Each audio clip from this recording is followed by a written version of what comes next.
De modo que, de lo que se trata acá es, estas 2 primeras semanas, tal y como habían firmado, es de poder organizar la visión del texto, o sea, del curso, perdón. ¿Mm? ¿Qué es lo que vamos a estar entendiendo por ciencia, por conocimiento científico, evidentemente, y también por tecnología, que es un poco los elementos que vamos a ver en este curso? Por lo tanto, la primera semana está del 2 de agosto y la siguiente, ¿no?, del 9, es para mirar el texto de Latour, digamos un texto de 21 páginas o qué sé yo, pero requiere una cierta profundización, digamos, en su análisis. Y después, la semana del 16 de agosto, otro texto de Latour que también está en el programa, en un curso, digamos, Darme un laboratorio y mover el mundo, que tiene que ver justamente con la importancia que tienen los laboratorios la construcción, en la construcción de la ciencia. Ambos están, como dije, en, em, en cursos. Bien, entonces, tenemos el tema este del texto de la introducción del texto. Como verán ustedes, este texto está escrito de una forma bien poco usual. Empieza como una especie de flashback con escenas, digamos, eh, donde está relatando, evidentemente, una situación concreta de un estudio de laboratorio. Esto se llama estudios de campo o participación, digamos, investigación participativa, que son muy comunes en la sociología y también en la antropología, de modo que ellos pasan un tiempo como con los científicos y las científicas en el laboratorio, y ahí van haciendo sus estudios de campo y van, digamos, armándose esta idea que después va a estar sintetizada en lo que vamos a entender por ciencia. ¿Ok? Bien, entonces la primera parte tiene que ver con esta vía de acceso, por dónde vamos a entrar al estudio de la ciencia y la tecnología. Esa es la primera pregunta que se hacen estos autores y autoras, digamos, por dónde vamos a entrar al estudio de la ciencia y la tecnología. Si vamos a utilizar la entrada usual, que nos lleva siempre un camino, ¿no es cierto? Vemos más varones que mujeres, por ejemplo, vemos más gente de Europa, Estados Unidos que de otros lugares del mundo, o vamos a empezar a buscar unas nuevas vías de acceso, que por eso la primera palabra que aparece en el título justamente es eso, ¿no? Buscando una vía de acceso. Vamos a mirar un poco con la presentación de PowerPoint de qué se trata esto. Em, bueno, hay los dos textos principales, tienen que ver justamente de Latour, que vamos a analizar acá, tienen que ver con el libro Ciencia en Acción, que es el que estamos revisando, que espero que hayan podido leer, han pasado pocos días, pero quizá han logrado avanzar en algo, y el otro, ¿no es cierto?, el Vía de Laboratorio, que son textos clásicos ya de los años 80, son textos bastante viejos, eh, pero, ¿no es cierto?, nos permite entender cómo se puede estudiar la ciencia a partir de las prácticas científicas, es decir, del trabajo que efectivamente los científicos y las científicas hacen, que es observar, experimentar, interpretar, ¿no es cierto? Todo esto pensado como una construcción social. Eh, Antes de comenzar con esto, me gustaría preguntarles si tuvieron tiempo de leer el texto y si lo pudieron leer, ¿qué cosa les llamó la atención de este texto? De Ciencia en Acción, me refiero. Sí, sí leí el capitulito. ¿Y qué le llamó la atención del texto? ¿O era muy complejo de leer? No sé. Em, n- no sé si es muy complejo. La primera parte, bueno, todo esa introducción, cuando se salta de los viejos que estaban haciendo el computador, o los viejos que están, o el Jim con la otra persona que no conocen, que se seguían las dos historias paralelas en el fondo. Eh, Era como entrete, pero sí, yo igual, bueno, yo no soy como el mejor lector tampoco, así que no sé si, si les haya pasado a las otras personas, pero claro, de repente como que se ponía como a explicar las cosas. Y ahí como que lo que más me llamó la atención fue no sé cómo le puso el nombre a este personaje que tiene dos caras y se pone a hablar. Ah, de las dos caras de Jano, sí. Jano. Sí. Jano. Es una vinculación, por supuesto, a la tradición griega, ¿no? Al mito griego, de Jano, con sus dos caras. A veces me costaba cachar cuál era la perspectiva de uno y la perspectiva del otro, Jano, que las hacía pelear en las historias. Ah, ok, sí.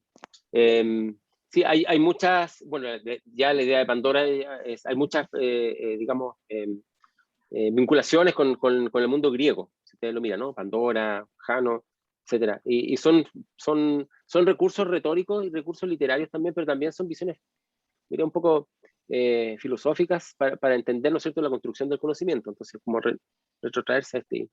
A veces se confunde un poco si está hablando de uno o de otro. La manera de escribir de Latour es una manera que te envuelve un poco el texto. Entonces, no es un texto muy, muy tradicional. O sea, otros textos no tienen nada que ver con esto.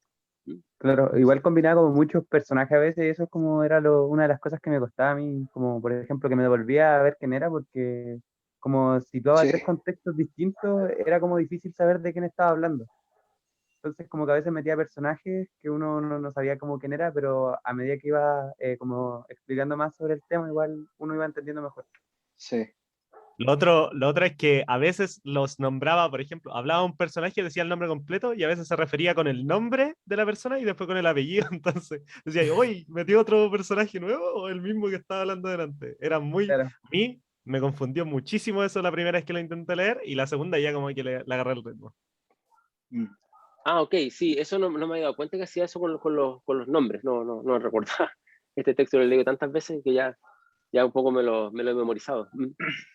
Sí, bueno, hay que acostumbrarse un poco a que a veces uno lee un texto y tiene que volver a leerlo, tiene que como volver atrás. Eso no es raro, ¿eh? En todo caso nos pasa a todos.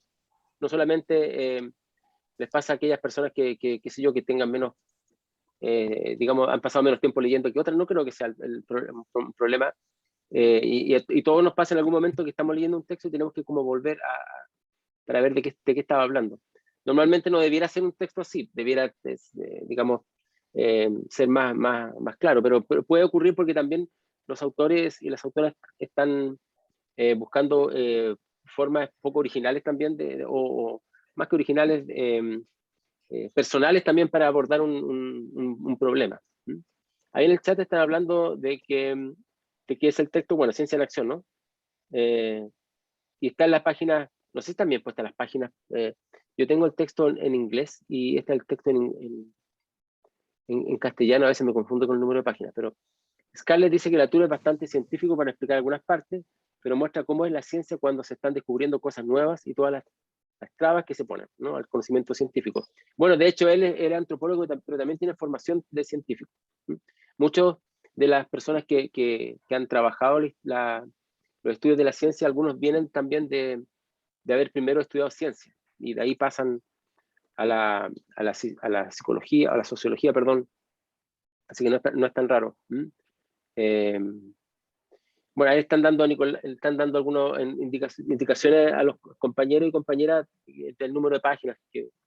El PDF tiene un número de páginas, pero distinto al número que aparece en la foto del PDF. Entonces, por eso a veces se confunde. Bien. No sé si hay algo más que le haya llamado la atención del texto antes de continuar. O sea, A yo mí creo igual. que otra parte... Sí, dale nomás. Adelante, José. ¿O quién iba a hablar? No sé. ¿Quién está Dale quieto? nomás, dale.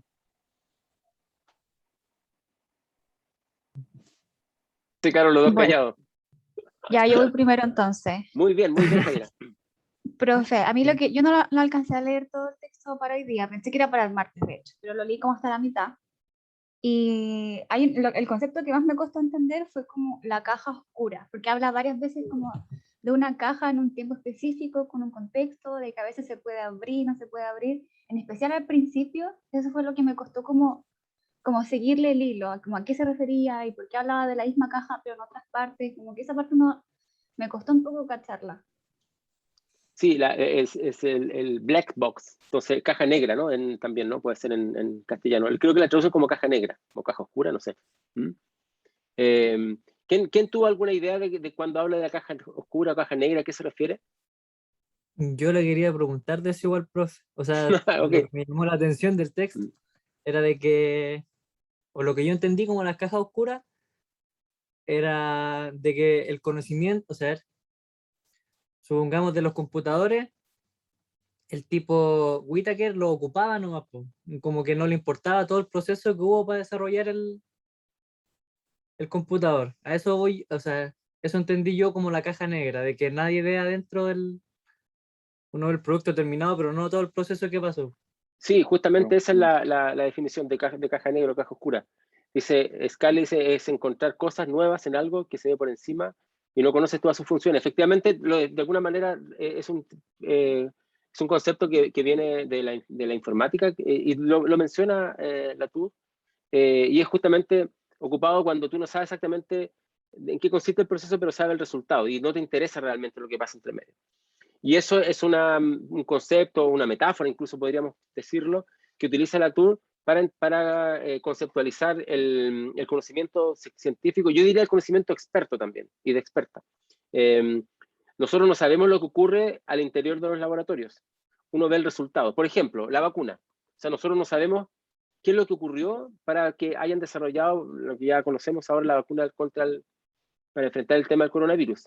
Uno conoce el resultado, que es lo que sale finalmente. Entonces uno conoce la entrada, el input y el output, la salida.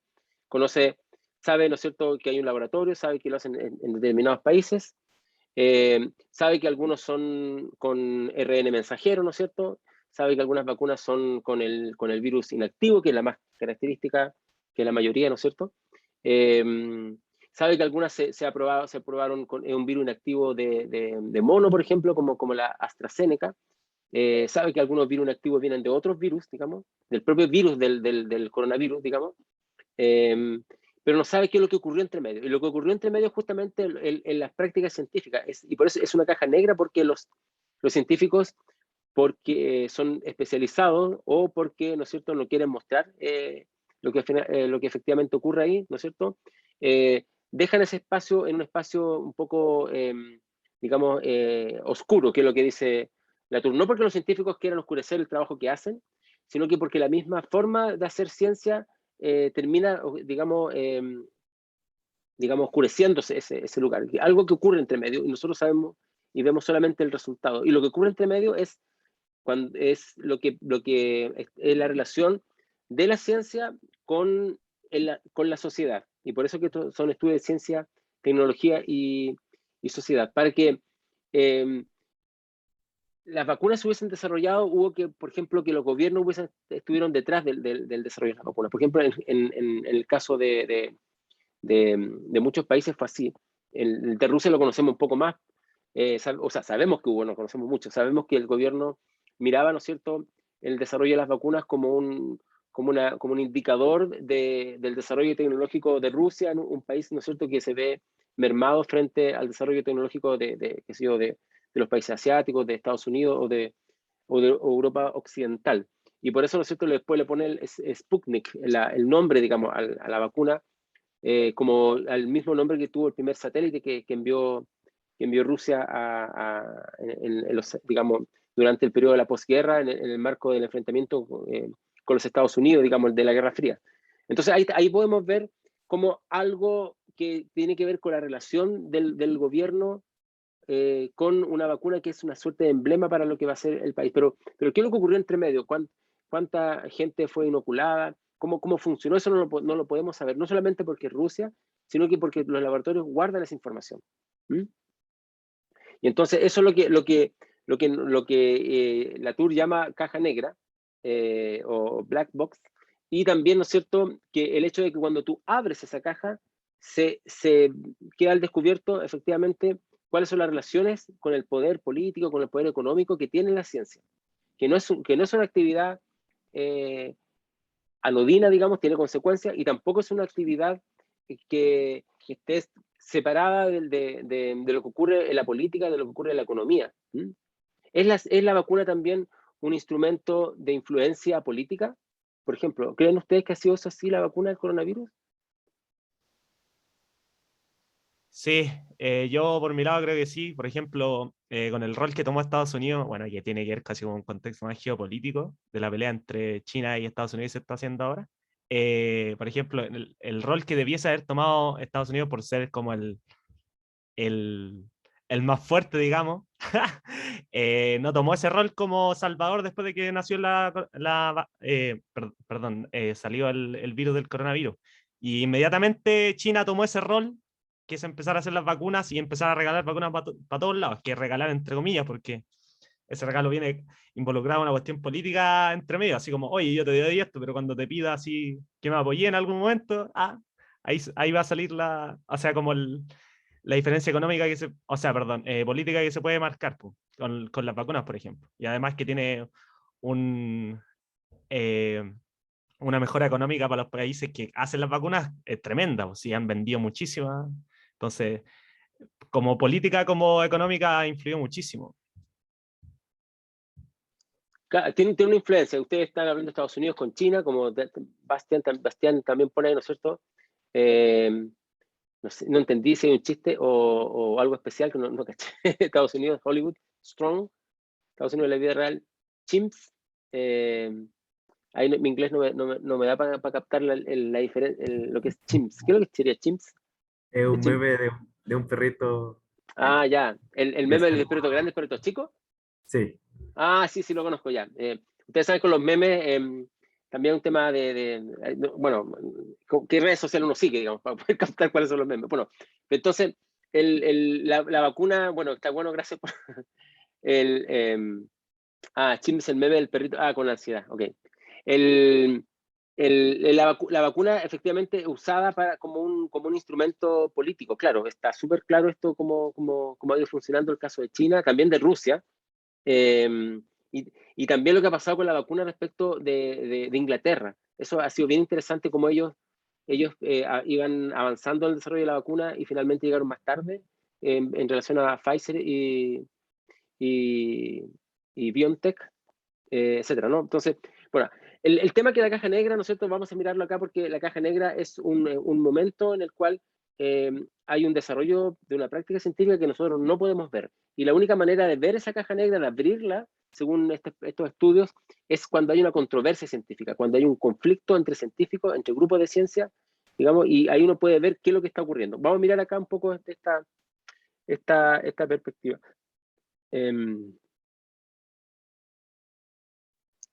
No sé si hay alguien que quiera agregar algo más de lo que hemos estado viendo. Vamos, se va a aclarar el término, no lo quiero... Ustedes pueden poner black box o caja negra de la TUR y le va a salir la definición, de hecho, en Wikipedia. Y ahí uno podría encontrar una definición concreta, pero me gustaría que la viéramos a medida que vayamos analizando el texto. ¿Ok?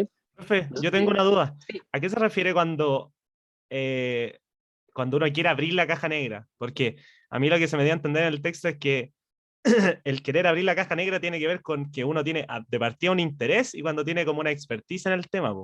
Por ejemplo, había una parte en el texto, creo que un personaje va a abrir la caja negra, digamos, de la competencia, que era el computador, parece que hacía la empresa DEC, que era la competencia.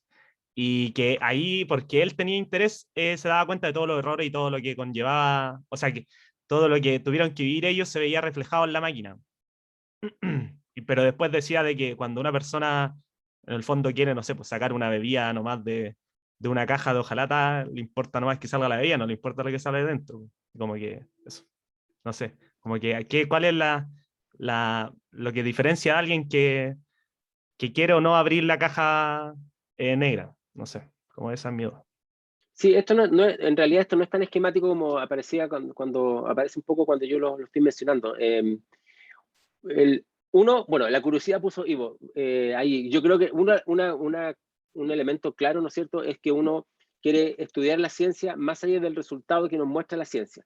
El resultado que nos muestra la ciencia son las patentes, ¿no es cierto? Esto de las vacunas, por ejemplo, que es una patente, una fórmula, o nos muestran los papers, los que llevan, ¿no es cierto?, los premios, qué sé yo, a los científicos.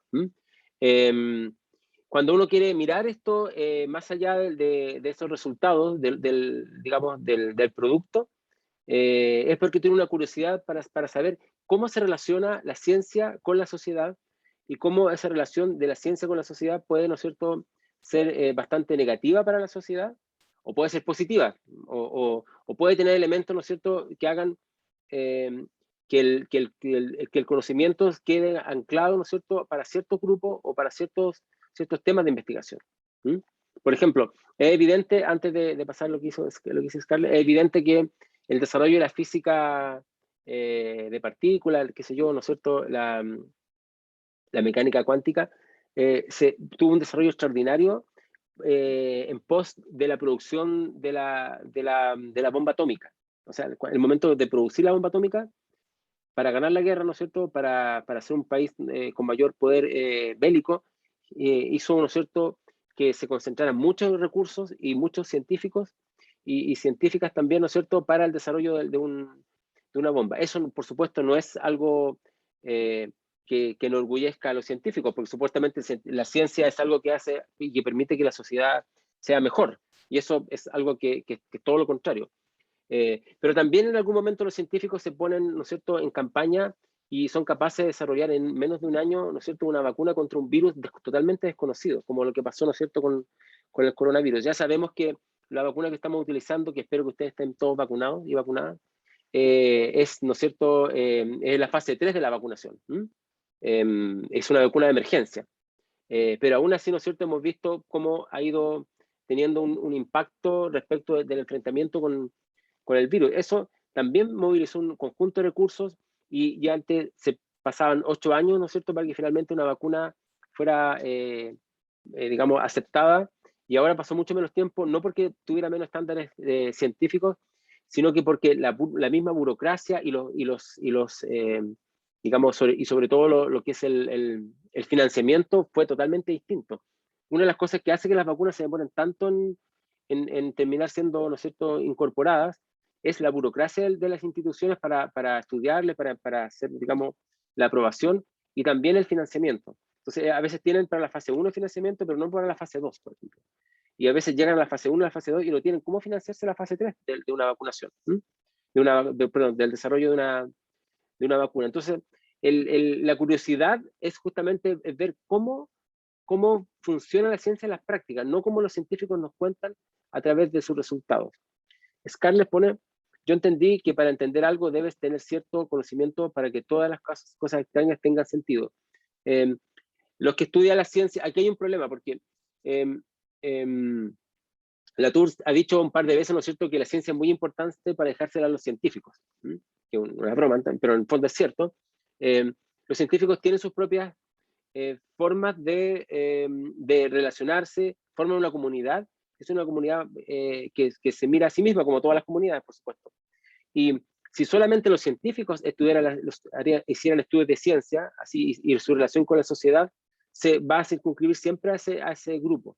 Por lo tanto, es importante que sea mirado desde fuera, por personas que, no siendo científicas, puedan, ¿no es cierto?, también tener una opinión crítica de lo que está haciendo la ciencia. Y sobre todo porque, ¿quién financia finalmente a la investigación científica? ¿Son los propios científicos? ¿Quién lo financia? Y es muy caro.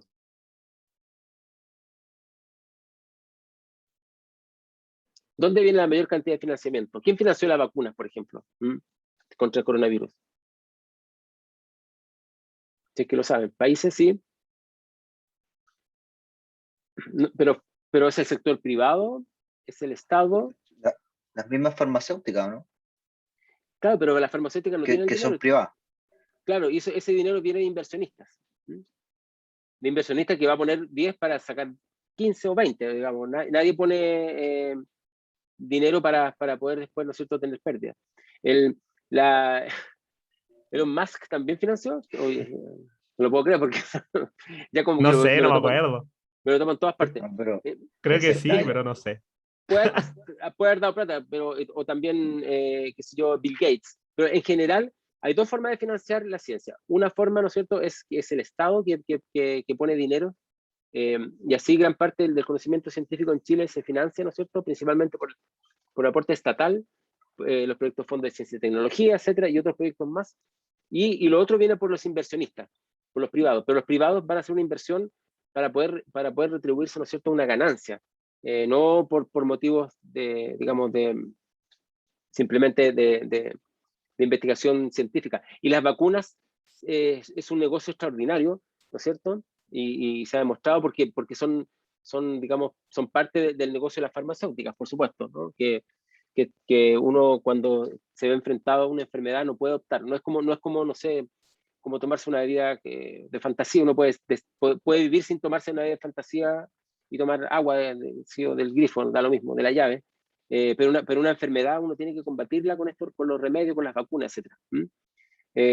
Entonces es un gran negocio, pero al mismo tiempo, ¿no es cierto? Es una manera de mejorar la vida de las personas, evidentemente. Eso es una cosa que hay que verlo de las dos formas. Entonces, cuando uno abre la caja negra de Pandora, cuando uno abre la caja negra, se abre la caja de Pandora y uno puede ver la forma de financiamiento que tiene la ciencia. Y sí es importante el financiamiento porque también de alguna forma encausa el tipo de investigación científica que se va a hacer y cómo se va a hacer esa investigación científica. Vamos a mirar acá, ¿no es cierto?, en este curso, que la investigación científica está muy relacionada con la competencia. ¿Qué es lo que aparece en el texto de la competitividad? Con un grupo que podría tener, ¿no es cierto?, este estudio del DNA, ¿no es cierto?, antes que otro grupo. Esto podríamos haberlo hecho igual que para las vacunas. O sea, ¿se imaginan ustedes haber hecho esta investigación para las vacunas el año pasado? Y haber mandado un equipo a Pfizer, BioNTech, otro equipo a AstraZeneca, otro equipo, ¿no es cierto?, a Johnson Johnson, otro equipo a Sinopharm en China, qué sé yo, ¿no?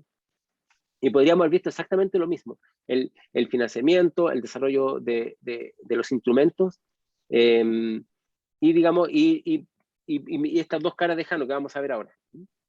Bueno, vamos a avanzar un poco en la visión de la turiana como para entender estas perspectivas. No sé si hay algo más que quieran, entre medio quiera agregar o preguntar o qué sé. Una pregunta. Sí.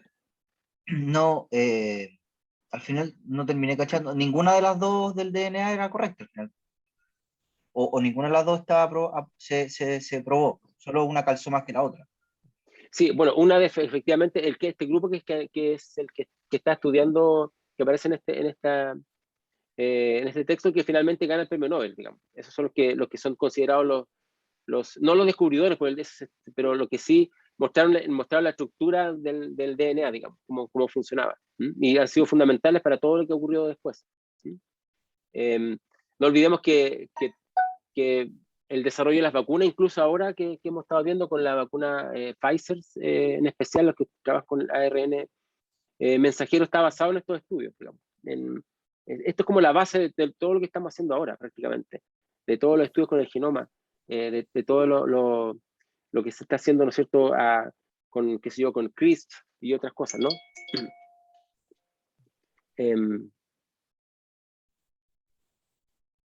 Vamos, justo me llegó un mensaje, ya, ok.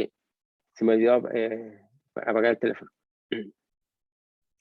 Bien, entonces, vamos a mirar después con detalle, no me interesa tanto la historia misma, sino que me interesa la manera en que la historia está construida para entender el conocimiento científico. Pero efectivamente, para decirlo, digamos, rápido, un grupo de estos sí se impone respecto de otro, pero está el tema de si un grupo se acercó más a la verdad de la naturaleza, o un grupo pudo convencer mejor a la comunidad científica de lo que era el ADN, esa visión tridimensional, por ejemplo, o esa idea que la estructura primordial de la materia, etc. Entonces, uno, en un punto de vista tradicional, diría que un grupo encontró la verdad y otro grupo falló en eso. Y desde la perspectiva de estos estudios de ciencia y tecnología, dirían que un grupo pudo convencer mejor al resto de lo que era, ¿no es cierto?, su idea, de lo que era el ADN. Bien, como decía acá, ¿no es cierto?, una de las formas es estudiar las controversias científicas, ¿no es cierto?, pero también estudiar las formas de persuasión. Los científicos también tienen que persuadir a los digamos, inversionistas, como el negocio, digamos, a las instituciones que aprueban después las patentes, y por supuesto también a los otros colegas en los papers y las comunicaciones de congresos, ¿no es cierto?, papers científicos. Y también, ¿no es cierto?, son muy importantes cómo son las carreras científicas. ¿En qué sentido, ¿no es cierto?, están organizadas en base a la competitividad, por ejemplo, más que a la colaboración? O qué tipo de colaboración existe entre los que están, digamos, compitiendo al mismo tiempo. Hemos visto, por ejemplo, que entre los laboratorios que desarrollaron la vacuna contra el coronavirus hay más bien competitividad que colaboración, ¿no es cierto? Al parecer. Entonces, todos esos elementos son importantes para entender cómo funciona la ciencia. Mirando las controversias uno puede, digamos, observar este fenómeno que es la caja negra, que no vemos normalmente. Tenemos que ver cómo persuaden los científicos, y eso está en este texto también en otra parte cuando habla de los propios textos científicos, y cómo su vinculación con los organismos que financian la ciencia, y finalmente, ¿no es cierto?, cómo se constituye las carreras científicas. Latour ha estudiado entonces los diferentes momentos, estadios, por los que atraviesa el proceso de fabricación de hechos científicos, dejando siempre de lado una reconstrucción racional de la teoría científica. Es decir, no se va a argumentar de que la vacuna X, ¿no es cierto?, era mejor que la vacuna Z porque se entendía mejor el virus, digamos, cómo funciona este virus que estamos enfrentando en esta pandemia. Sino más bien, ¿no es cierto?, que esta vacuna pudo adaptarse mejor y una vacuna determinada, digamos, tener mejores resultados que otra, ¿no es cierto?, por las características digamos, del lugar donde se aplicó, del momento donde se aplicó. Son varios elementos que no tienen que ver ni con verdad, ni con falsedad, ni con racionalidad, ni con irracionalidad. Vamos a verlo más adelante un poco para entender estos aspectos. Hay dos momentos o dos formas de entender la entrada al conocimiento científico, y aparece acá, ¿no es cierto?, en el texto, si volvemos al texto. Él siempre dice buscando una vía de acceso, y la primera pregunta que justamente hace es desde dónde podemos, dónde podemos comenzar un estudio de la ciencia y la tecnología. Esa es una pregunta súper relevante, la elección. La vía, ¿no es cierto?, la elección es una vía de acceso, y dice la elección de una vía de acceso, depende en forma crucial de que se escoja el momento adecuado. O sea, ¿qué momento vamos a elegir para el estudio científico? Y ahí es donde está la caja negra. Si vamos a elegir el momento anterior a cuando se desarrolló una idea y se cerró esta caja, ¿no es cierto? Por lo tanto, vamos a ver el resultado, o vamos a empezar un estudio científico en el momento antes de que se cerrara esa caja negra, antes de que se desarrollara el invento, antes de que se aprobara, ¿no es cierto?, de que se desarrollara una patente o un paper científico, ¿no es cierto? Esa es la primera pregunta que habría digamos, de hacerse. Es una opción metodológica que Latour llama, ¿no es cierto?, la entrada por la puerta trasera de la ciencia, es decir, puede entrar por la forma de financiamiento, entrar por la forma que se hace las carreras científicas, entrar por cómo funcionan las comunidades científicas, ¿no es cierto?, cómo compiten entre sí, cómo acceden a los fondos, cómo se relacionan con el poder político, por ejemplo, con el gobierno, y todo esto, ¿no es cierto?, es parte del estudio del proceso de elaboración de la ciencia antes que entrar, dice, por la imponente entrada de la ciencia elaborada. Es solamente esta entrada por la puerta trasera la que permite, ¿no es cierto?, abrir esta caja negra de Pandora. Es decir, lo que no sabemos del proceso de elaboración de enunciados científicos. Y eso es lo que nosotros hacemos en estos estudios científicos, es estudiar justamente lo que no sabemos, más que estudiar cosas que ya eventualmente pueden ser conocidas de estos resultados de la ciencia. Y para ello, ¿no es cierto?, es importante no llevar, dice, preconcepciones acerca de lo que constituye el conocimiento, de modo de tener un acceso hasta hacer ciencia antes de lo que suponemos debería ser una disciplina. Eso es una parte bien fundamental en esta perspectiva, de no decir la ciencia es esto, sino que más bien estudiar cómo la ciencia ha llegado a ser lo que es, ¿no es cierto?, a partir del estudio de estas prácticas científicas. Vamos a mirar un poco el texto para ver un poco la estructura que está hecha. La primera son escenas, ¿no es cierto?, que nos permiten esta perspectiva sobre los grupos que están trabajando en este estudio del DNA. Lo segundo, ¿no es cierto? Como decía, es de dónde podemos comenzar un estudio de la ciencia y la tecnología. Y ahí donde empieza, ¿no es cierto?, con esta idea de la caja negra.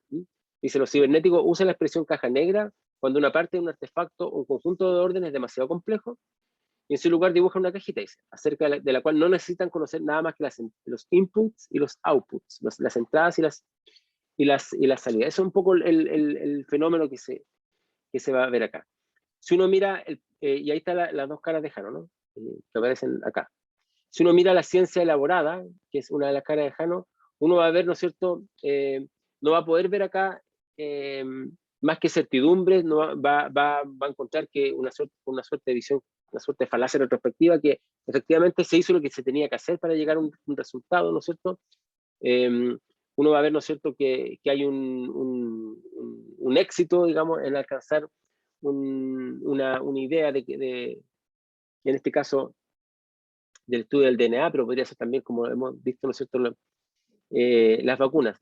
Pero si uno toma el otro lado de la cara de Jano y mira la ciencia en proceso de elaboración, se encuentra con otra escena, con otra perspectiva. Y ahí donde él dice que se encuentra con incertidumbre, o sea, no se sabe si se va, por ejemplo, imaginémonos con el tema de la vacuna, si se va a lograr, si esa vacuna va a tener un efecto en el control del virus, de la inmunización respecto del virus o no. No se va a saber si esa vacuna va a tener efectos secundarios, digamos. O si tiene efectos secundarios, que todos los tienen realmente, van a ser dañinos o van a ser inocuos. No se sabe si ese efecto secundario puede afectar a una parte, a un grupo de la población, que hemos visto con AstraZeneca, por ejemplo, que ha estado complicado respecto del uso en mujeres jóvenes, por ejemplo.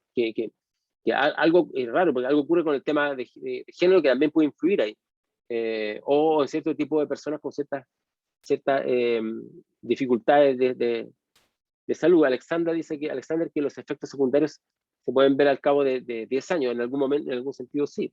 Entonces, ahí en la ciencia en proceso de elaboración es cuando están haciendo, por ejemplo, las vacunas, cuando están tratando de ver si ya optaron por una vacuna tipo ARN mensajero o una vacuna con virus inactivo.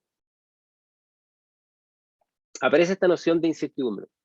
Se ve gente trabajando, se ve que se toman decisiones, se ve competencia, como dice el texto, ¿no? Aquí estoy leyendo el último párrafo de la página que estamos viendo acá, ¿no es cierto?, abajo.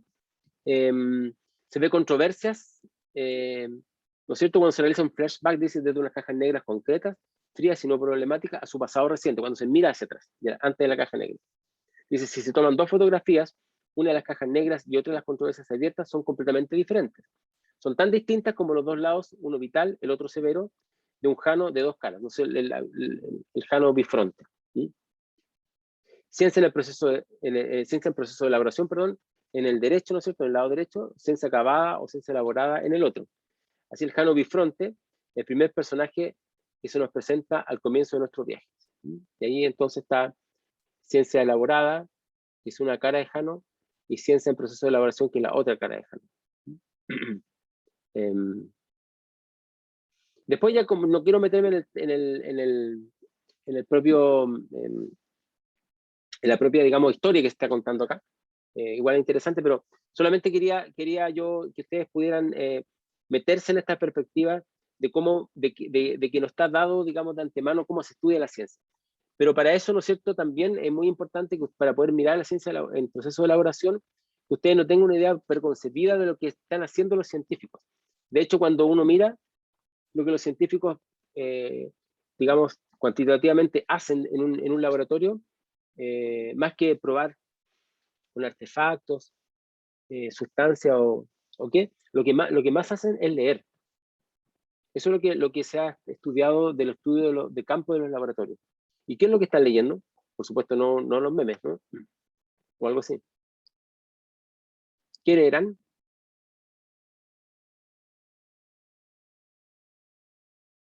¿Qué creen ustedes? O según lo que vieron en el texto. Ciencia previa en la cual basarse. Claro, lo que han escrito otros. ¿Mm? Y lo que están escribiendo al mismo tiempo sobre estos temas, en las revistas, sí. ¿Mm? Eso, que no me acuerdo el nombre, Jim Watson puede ser. Sí. Él estaba, claro, él estaba leyendo acerca de del ADN, del DNA, estaba leyendo las reglas de no sé quién, que dijo que aparecían ciertos elementos de manera así toda junta. Entonces, me imagino que, claro, leyendo de lo mismo que están estudiando. Profe, eso sí, Sí. estas dos caras de Jano, la Tour las pone como puestas, como si como que las confronta. Según yo, una viene de primero que la otra nomás. Pero no Bueno, es hay una que cronología, sí. Sí, hay una cronología. Pero nosotros, el problema... Bueno, sí, perdón, sigue, te interrumpí. No, eso era, que una viene primero que la otra, no necesariamente se tienen no se confrontan una con la otra, sino que como que siguen el mismo camino, una aparece primero nomás. Claro, pero también a veces ocurre que frente a ciertos, digamos, ciertas situaciones, pareciera que estuvieran al mismo tiempo ambas. Por ejemplo, cuando los científicos, en este caso, en este grupo, tienen que hablar, por ejemplo, con el jefe del departamento, el decano o la decana, o cuando tienen que hablar con los inversionistas, ahí pareciera que apareciera una ciencia más bien más elaborada, es decir, no con incertidumbre, sino con certeza, no digamos, con desorientaciones, sino que más bien con cosas bastante claras de lo que van a hacer, ¿no? Y muchos de los jefes del laboratorio hablan con los inversionistas y, digamos, y tienen que muchas veces hacerles creer que la cosa está mucho más elaborada, digamos, a pesar de que están con mucha incertidumbre. En general, los científicos ocultan las incertidumbres de la ciencia a la propia comunidad científica, no pasan más allá. ¿Ustedes vieron una escena?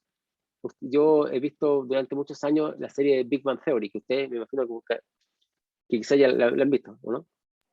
Sí. ¿Sí? A veces pensaba que los que estudian física como que es su serie favorita, pero ya creo que ya pasó esa época, ¿no? Ya ustedes ya son mejores. Pero en algún momento los que estudian física o matemática, en fin, que era como sobre todo los que estudian física, es como su serie favorita. Ya me imagino que ya pasó y esa serie ya terminó ya hace un tiempo. ¿Cuándo terminó? Un par de años atrás, ya no me acuerdo. Si no me parece. Sí, bueno, hay una escena de un personaje donde lo entrevistan en la radio, Leonard. ¿Lo ubican o no? Sí, ya.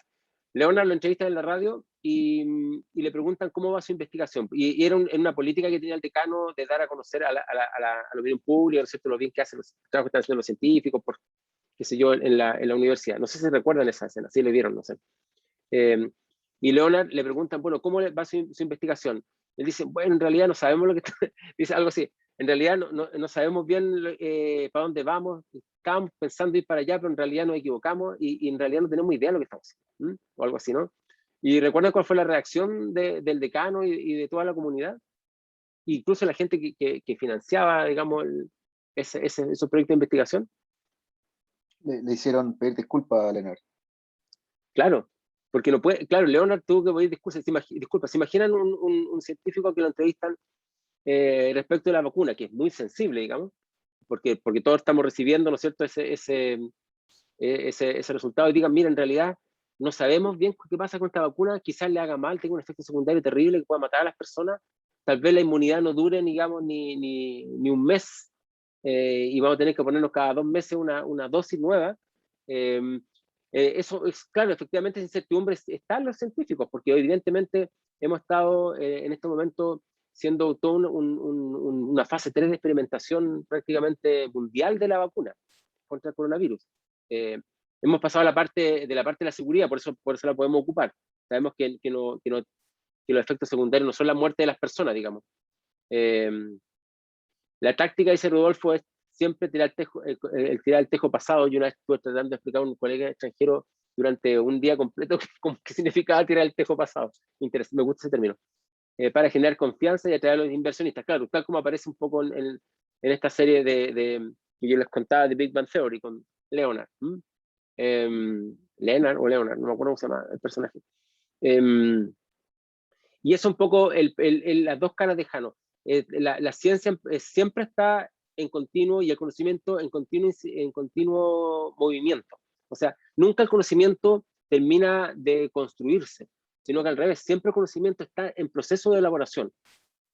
Pero los científicos, a nivel de cuando ya la caja negra está cerrada, tienen que mostrar una ciencia elaborada, sin, digamos, con más como evidencia fáctica de resultados que como aproximaciones, digamos, que pueden ser cuestionadas en cualquier momento o que puedan ser más bien provisorias. ¿Qué le enseñan a ustedes en la universidad? El conocimiento que están aprendiendo de física es perenne, que ya lo que ya saben nunca más alguien lo va a cambiar, o le enseñan que el conocimiento que están aprendiendo es provisorio, mientras no se encuentre una respuesta distinta. ¿Qué me dirían ustedes? O sea, en los ramos de física, me acuerdo que en mecánica 2 o 1, no me acuerdo cuál de las dos, se puso harto énfasis en unas presentaciones que no es que la física de repente va a cambiar, sino que se va a ampliar. Hay cosas que son teorías y hay cosas que están probadas. Y las cosas probadas probablemente se construya sobre eso. Pero no es que se va a refutar todo. Claro, las cosas probadas son los puntos de partida a los cuales uno se asienta, pero también puede ser cuestionada. La perspectiva, antes de entrar a lo que comentan por el chat, la perspectiva de Kuhn, por ejemplo, dice, ¿no es cierto?, que son es lo que él llama paradigmas. ¿Recuerdan eso? Los paradigmas sobre los cuales nosotros nos asentamos, son como ese punto de partida que no son puestos en discusión, porque si uno pone en discusión el paradigma, evidentemente no construye un conocimiento, no elabora un conocimiento, sino que va a estar siempre completamente cuestionándose de una manera que no le permite avanzar, ¿no es cierto? Pero las revoluciones científicas se hacen cuando los paradigmas se transforman. Y claro, uno diría con Einstein, muchos de los paradigmas de Newton quedaron fuera, ¿no? Respecto de cómo se entiende la física, pero no significa que Newton se elimine como perspectiva, ¿no es cierto?, para que se siga utilizando, digamos, para entender, ¿no es cierto?, cómo funciona la naturaleza. Y puede que haya una teoría siguiente no sé, la teoría de cuerdas, cualquier otra que unifique, digamos, la mecánica cuántica y la ley de gravitación universal, o la teoría de Einstein, digamos.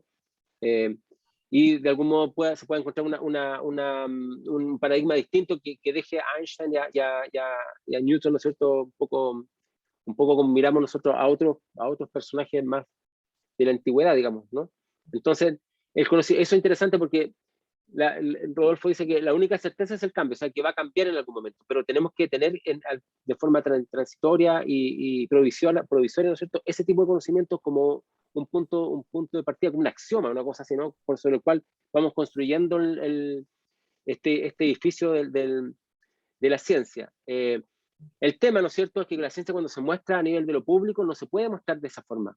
O sea, si nosotros el conocimiento lo elaboramos, y también nosotros los humanistas lo elaboramos como un conocimiento provisorio que vamos construyendo en comunidad y que se va constantemente modificándose, ¿no? Va cambiando, y después lo que sea así, por supuesto.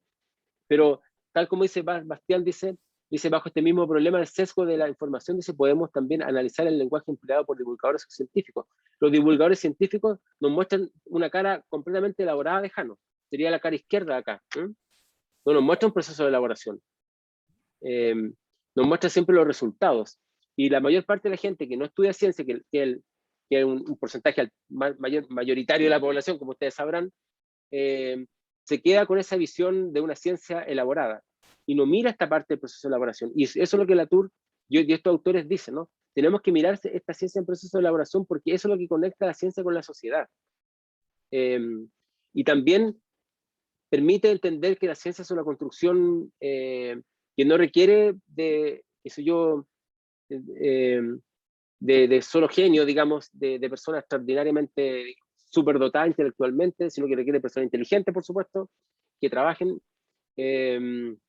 y que es una construcción que se hace, ¿no es cierto?, a pesar de que es competitiva, se hace a nivel social, se construye en grupos, no existe ciencia de forma aislada. Incluso cuando uno piensa en el Albert Einstein, un poco aislado, en 1905 en Berna, digamos, él sí también tenía un grupo, lo que leía, y también Milena Maris, su primera esposa, y sus compañeros digamos que colaboraron un poco con él.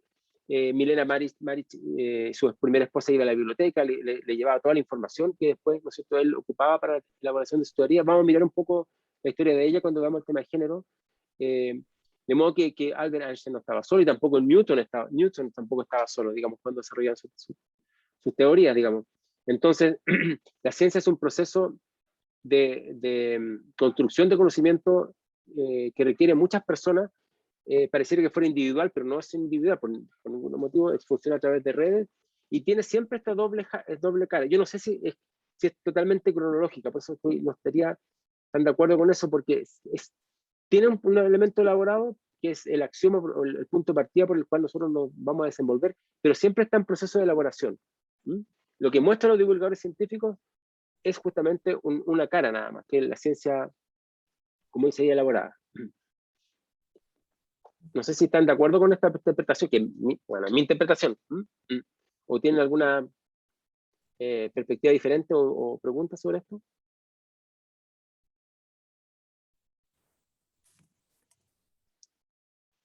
Miren, ha pasado justo una hora. Vamos a parar la grabación ahora, a pausarla.